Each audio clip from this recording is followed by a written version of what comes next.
Now we'll move on to look at the two ventricles and their inlet valves.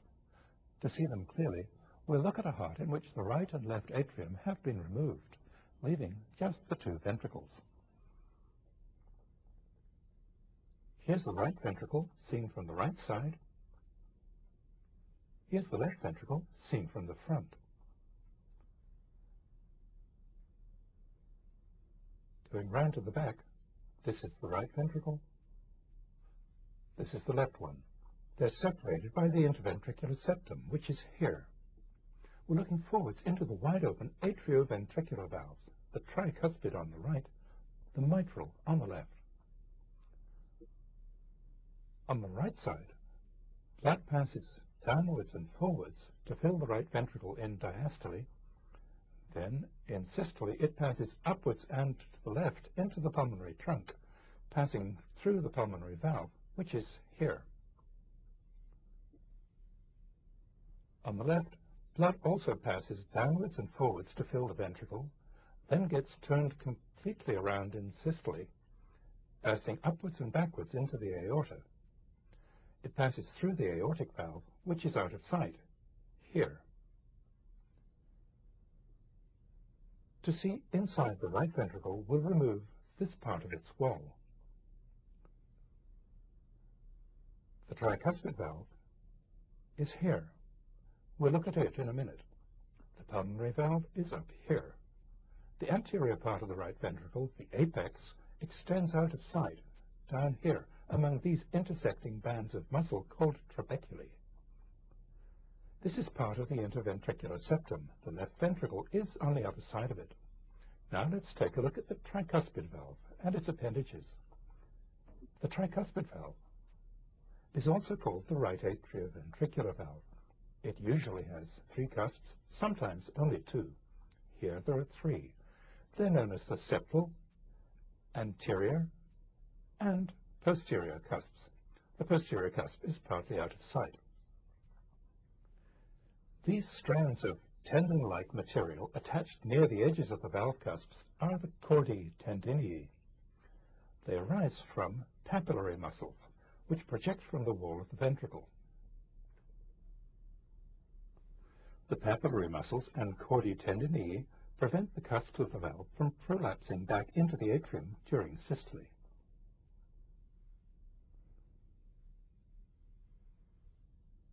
Here's the tricuspid valve set in motion passively by an intermittent current of water.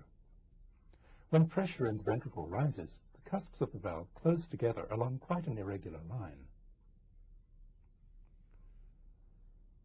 The inside of the right ventricle is made irregular not only by the tricuspid valve and its appendages, but also by these numerous bands of muscle, the trabeculae carneae. The trabeculae form a dense crisscross pattern over much of the ventricular wall, especially here toward the apex. To see the outflow pathway of the right ventricle, we'll go to a different specimen. The tapering part of the right ventricle that leads up to the pulmonary valve is known as the infundibulum, and also as the conus. Unlike the rest of the right ventricle, its lining is smooth. We'll look at the pulmonary valve in a minute. Now we'll move on to take a look inside the left ventricle. We'll remove this part of its wall. The mitral valve is here. The aortic valve is out of sight up here. This is the apex of the ventricle.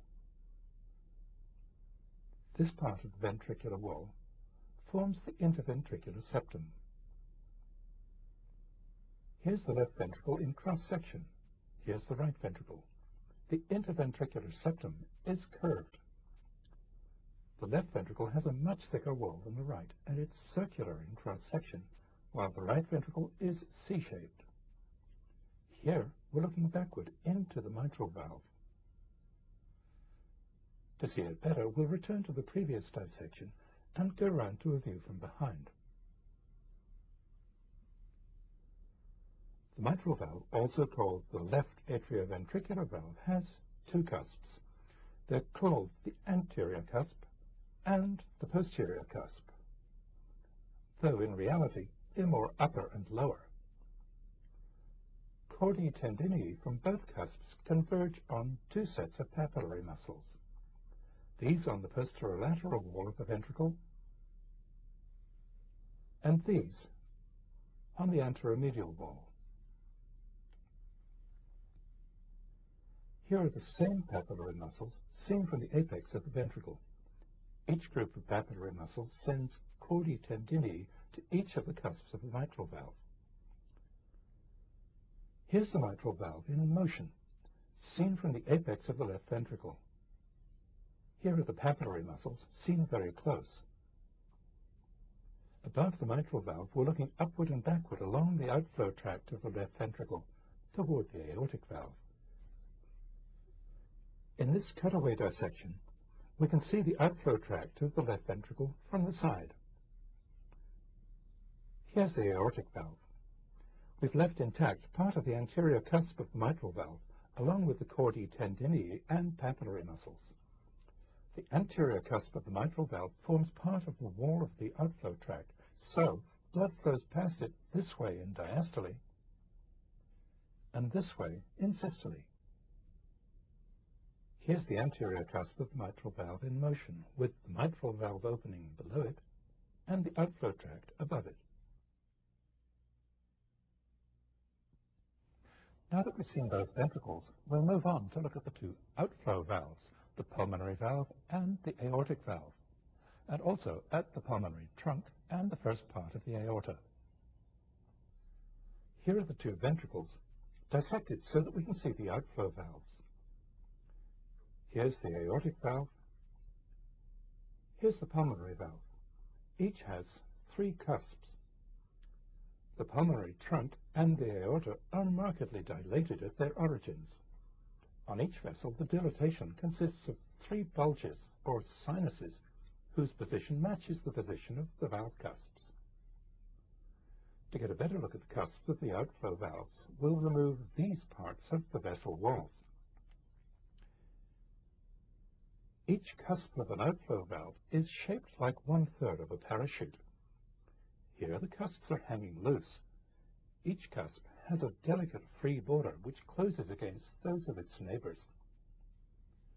Here's the pulmonary valve in motion. In diastole, back pressure closes the valve abruptly, the three cusps pressing against each other to meet exactly at a point. Here's the aortic valve. It works in just the same way. Here's the opening of the right coronary artery, which we'll see in a minute. The left one is out of sight, down here.